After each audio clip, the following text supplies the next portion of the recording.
Hello dear student, कैसे हो आप सब लोग। मैं हूं DRX देवेशपाल और आज की क्लास में आपका बहुत बहुत स्वागत है। जैसा आपको पता है, हम लोग जो टॉपिक पढ़ रहे हैं उसका नाम है कोशिका जीवन की इकाई, और बहुत सारे कोशिकांग इसमें हम लोग पढ़ चुके हैं।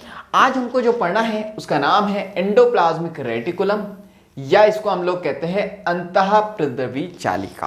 क्लियर है। अब हिंदी पे मत जाना ये कि अंतःद्रवी लिखा है, तो एनसीईआरटी माता जो है या अलग अलग हिंदी टर्मिनोलॉजी अलग अलग होती है। यह अंतःद्रवी है, लेकिन कई बुक में आपको अंतःप्रद्रवी दिखने को मिलेगा।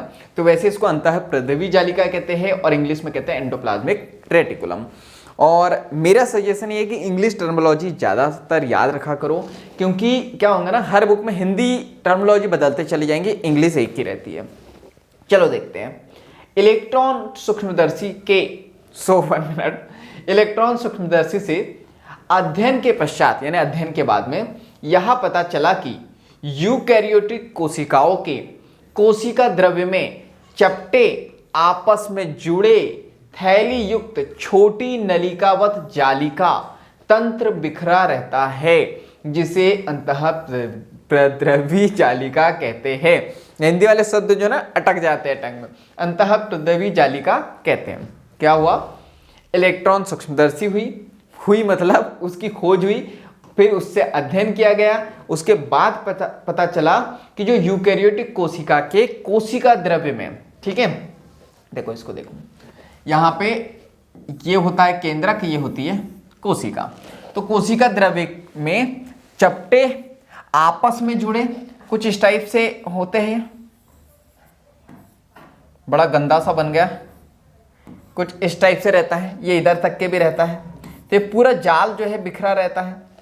तो यहाँ पे जो है ये चपटे आपस में जुड़े थैली युक्त छोटी नलिकावत जालिका तंत्र पूरा बिखरा रहता है, जिसे अंतःप्रद्रवी जालिका कहते हैं।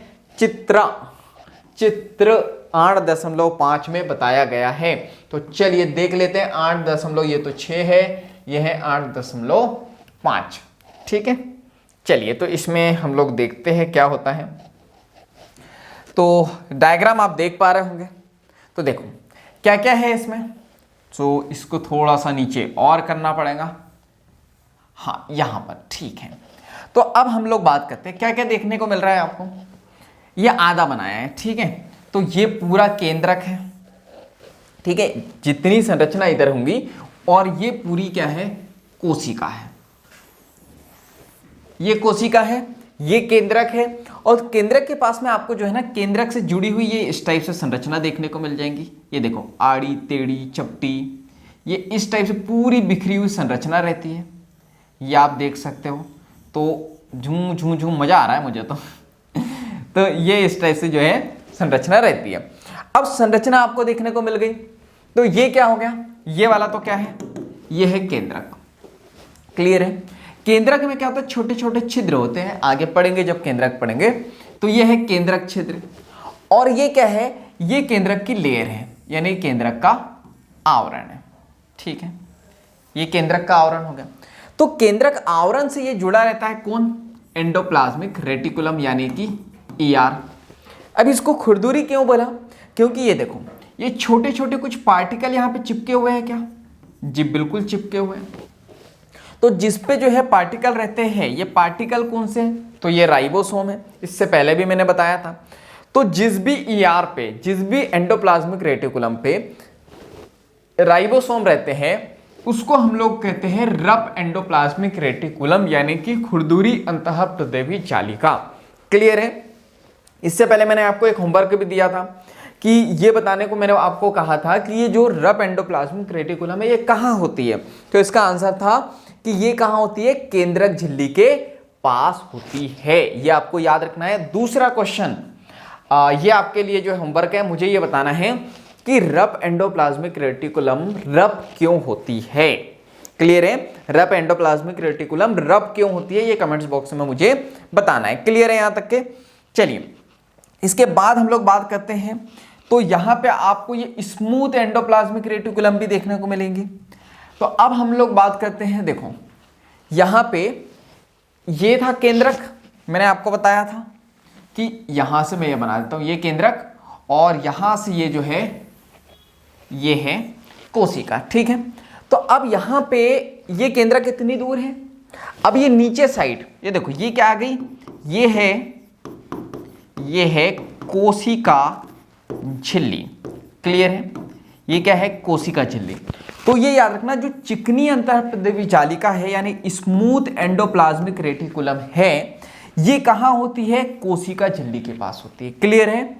अब ये जो है चिकनी क्यों है ये, तो ये याद रखना, इस पे क्या राइबोसोम देखने को मिल रहे हैं क्या, नहीं, इस पे राइबोसोम देखने को नहीं मिलेंगे। तो ये याद रखना है कि जिस पे राइबोसोम नहीं होंगे वो क्या होंगी, स्मूथ एंडोप्लाज्मिक रेटिकुलम होंगी, और जिस पे राइबोसोम है वो कौन सी होंगी, रफ एंडोप्लाज्मिक रेटिकुलम, क्लियर है। यहीं से क्वेश्चन आते हैं, इतनी बातें क्लियर है। चलिए हम हमारे टॉपिक पे पहुंचते हैं।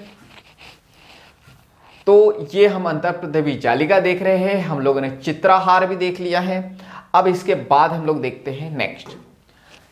तो एनसीईआरटी माता कह रही है कि प्रायः राइबोसोम अंतःप्रदेवी जालिका के बाहरी सतह पर चिपके रहते हैं। क्या बोल रहे हैं, राइबोसोम कहां चिपके रहते हैं, ईआर के ऊपर, अभी पढ़ा हम लोगों ने, एंडोप्लाज्मिक रेटिकुलम के बाहरी सतह पर रहते हैं। जिस अंतःप्रदेवी जालिका के सतह पर राइबोसोम मिलते हैं उसे खुरदुरी अंतःप्रदेवी जालिका कहते हैं, यानी कि रफ एंडोप्लाज्मिक रेटिकुलम कहते हैं, क्लियर है यहां तक के। जिस एंडोप्लाज्मिक रेटिकुलम पे यानी अंतःप्रदेवी जालिका के सतह पर राइबोसोम होगा उसे जो है खुरदुरी अंतःप्रदेवी जालिका कहेंगे, ये याद रखना। और राइबोसोम की अनुपस्थिति पर अंतःप्रदेवी जालिका को चिकनी लगती है, अंतःप्रदेवी जालिका कैसी लगती है, चिकनी लगती है। तो ये याद रखना, जिसपे राइबोसोम नहीं होगा उसे स्मूथ एंडोप्लाज्मिक रेटिकुलम कहेंगे, यानी कि क्या कहेंगे, चिकनी अंतःप्रदेवी का जालिका कहते हैं, क्लियर है। तो ये बात याद रखना। चलिए इसके बाद हम लोग देखते हैं नेक्स्ट। तो आगे कहानी देखते हैं। तो अतः, सो 1 मिनट, अतः के लिए मुझे पेन लेना पड़ेगा, अतः के लिए कुछ खता हो गई मुझसे। तो अतः इसे चिकनी अंतःप्रदेवी जालिका कहते हैं, यानी कि स्मूथ एंडोप्लाज्मिक रेटिकुलम कहते हैं। ये आपको नक्को भूलने का, यानी कि नहीं भूलने का है। जो कोशिकाएं प्रोटीन संश्लेषण एवं स्त्रवण में, स्त्रावण पढ़ते हैं इसको, स्त्रवण लिखा है, स्त्रावण में सक्रिय भाग लेती है उसे खुरदुरी अंतःप्रदेवी जालिका कहते हैं, याद रखना। अंतःप्रदेवी जालिका बहुतायात से मिलती है, बहुतायात से मिलती है ना, बहुत ज्यादा मिलती है। क्या समझ में आया कि जो रफ एंडोप्लाज्मिक रेटिकुलम होंगी, रफ एंडोप्लाज्मिक रेटिकुलम, ये याद रखना, ये क्या करेंगी, ये प्रोटीन संश्लेषण करेंगे। अच्छा, प्रोटीन संश्लेषण क्यों करेंगे मुझे ये बताने की जरूरत है नहीं वैसे, तो ये कमेंट बॉक्स में मुझे बताना है कि रफ एंडोप्लाज्मिक रेटिकुलम प्रोटीन का संश्लेषण कर क्यों रही है, जबकि स्मूथ तो नहीं करेंगे। तो स्मूथ क्यों नहीं करेंगे और रफ प्रोटीन का संश्लेषण क्यों करेंगे, ये कमेंट्स बॉक्स में आपको बताना है, ठीक है। तो ये प्रोटीन का संश्लेषण करेंगी, ये याद रखना। ये काफी फैली हुई तथा केंद्रक के बाहर झिल्लिका तक फैली होती है। ये काफी फैली होती है तथा केंद्रक के बाहर तक के फैली रहती है। हालांकि ये मुझे समझ में नहीं आया, जो एनसीईआरटी माता कह रही है ये काफी फैली होती है, तो ठीक है, ये फैली होती है, केंद्रक के बाहर तक के फैली होती है, इसमें भी कॉमन बात है। पर बात क्या है, यहां पे आप इसको ये कह सकते हो कि ये काफी फैली होती है और केंद्रक से ये कोशिका झिल्ली तक के फैली रहती है, तो ये थोड़ा सही रहेगा, इससे थोड़ा स्पेसिफिक आपको समझ में आएगा। काफी फैली रहती है जी, सही बात है, लेकिन ये केंद्रक तक के सीमित नहीं रहती है, केंद्रक के बाहर तक के भी सीमित नहीं रहती है। ये जो है इस टाइप से, देखो यहां पर, इधर बताता हूं, ये कोशिका है, ये केंद्रक, तो ये केंद्रक के बाहर तक के तो रहती है, लेकिन ये कोशिका झिल्ली तक के, यहां तक के भी रहती है, क्लियर है। तो ये याद रखना है। इसके बाद में चिकनी अंतःप्रदेवी जालिका प्राणियों में लिपिड संश्लेषण के मुख्य स्थल होते हैं, very important. Rough endoplasmic reticulum क्या, सॉरी स्मूथ एंडोप्लाज्मिक रेटिकुलम क्या करेंगे, लिपिड बनाने का काम करेंगे। तो याद रखना, रफ एंडोप्लाज्मिक रेटिकुलम प्रोटीन बनाते हैं और स्मूथ एंडोप्लाज्मिक रेटिकुलम क्या बनाते हैं, लिपिड बनाते हैं। तो ये लिपिड संश्लेषण के मुख्य स्थल होते हैं, ये याद रखना है। लिपिड की भांति स्टेरॉयडल हार्मोन चिकने अंतःप्रद्रवी जालिका में होते हैं, ये भी याद रखना है कि ये लिपिड के साथ साथ जो है आपको याद रखना स्टेरॉयड हार्मोन भी ये बनाते हैं, ठीक है। स्टेरॉयडल लिखा है, स्टेरॉयड भी कहते हैं, स्टेरॉयडल भी कहते हैं, तो स्टेरॉयड हार्मोन भी ये बनाने का काम करते हैं, ये याद रखना है आपको। क्लियर है? चलिए, तो अब यहां पे हम लोग बात करते हैं। तो बात करने के लिए हमारे पास कुछ बातें हैं जो नीट के एग्जाम में जहां से क्वेश्चन आएंगे, तो ये याद रखना है। चलो मैं नहीं बताता हूं, चलो बता देता हूं, नहीं तो फिर बाद में देखो, एंडोप्लाज्मिक रेटिकुलम की बात कर रहे हैं, कितने टाइप के होते हैं? 2, स्मूथ एंडोप्लाज्मिक रेटिकुलम, और एक कौन सा होता है? Rough endoplasmic reticulum. क्या ये बात मानते हो? ठीक है। अब पहली बात तो ये कि तू टिक्कम चलती है, ये बात याद नहीं रखनी है, लेकिन ये बात याद रखनी है कि स्मूथ एंडोप्लाज्मिक रेटिकुलम किसके पास में होती है, तो ये याद रखना है। ये कहाँ?